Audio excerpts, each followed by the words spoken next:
Hello again everyone and welcome back to part 2 of our project Nappa. If you missed the first part, don't worry. I'll put a link at the end screen of this video so you can catch up. Until then, please stick around. As you can see, I've already finished most of the decals. I would say about 95% of it is done. In this video, I'll walk you through how I did it and we'll touch up a few spots that could use an extra detail. Now, decals can be a little bit stubborn. They have this shiny layer that kind of sticks out. To fix that, I use microset. It helps the decals blend into the base plastic better. Since I applied this decals a few hours ago, they haven't fully cured yet, which means I can still go back and work on them without the decals lifting up and getting out of place. Now moving on, check out Nappa's right hamstring. I'm adding another decal. Here's how. I cut the decal, leaving a tiny margin around the print, then I soak it in water for about 30 to 60 seconds. Before applying it, I brush some microset on the target area. That's a key for a smooth bond. Normally, I'd use tweezers for this, but of course, the one time I need them, I can't find any. I think I have like 5 of them. So I improvise with an X-Acto knife. Still, tweezers are way easier. I definitely recommend having them ready before even recording. So once the decal is in place, I apply more microset on top to help it really sink in. So just going back a little bit, down the memory lane. In my honest opinion, the early Dragon Ball Z sagas, especially the Saiyan saga, I think is the golden age of Dragon Ball Z. It was those episodes that hooked me up as a kid and the reason why I'm doing this. Just so many fun memories as a kid.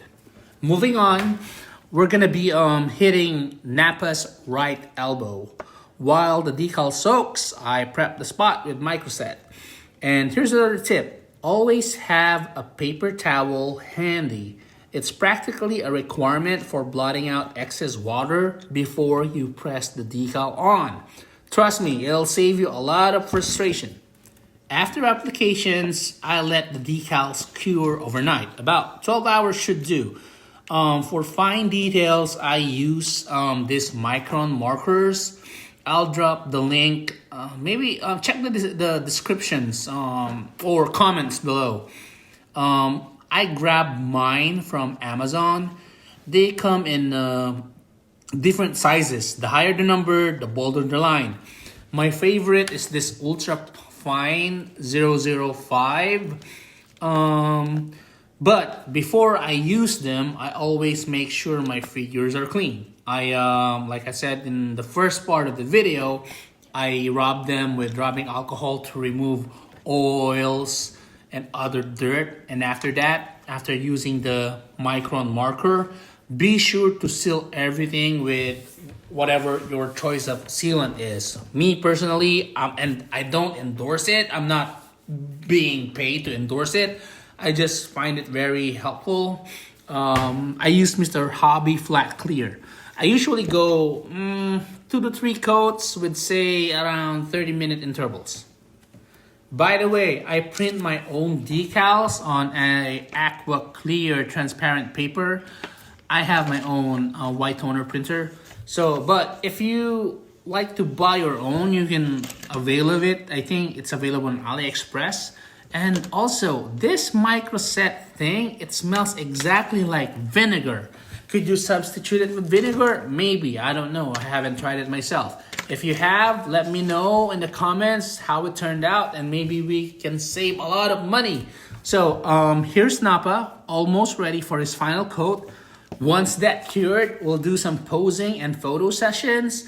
I apologize in advance because I suck at photography. I just don't have the patience for it. But thank you so much for watching and supporting the channel. It means a lot to us. Stick around because I've got more cool figures on the way, especially customs one. I've got all forms of Majin Buu, etc., etc. So if you made it this far, thank you very much. All right, that's it for now. Catch you in the next one. Bye!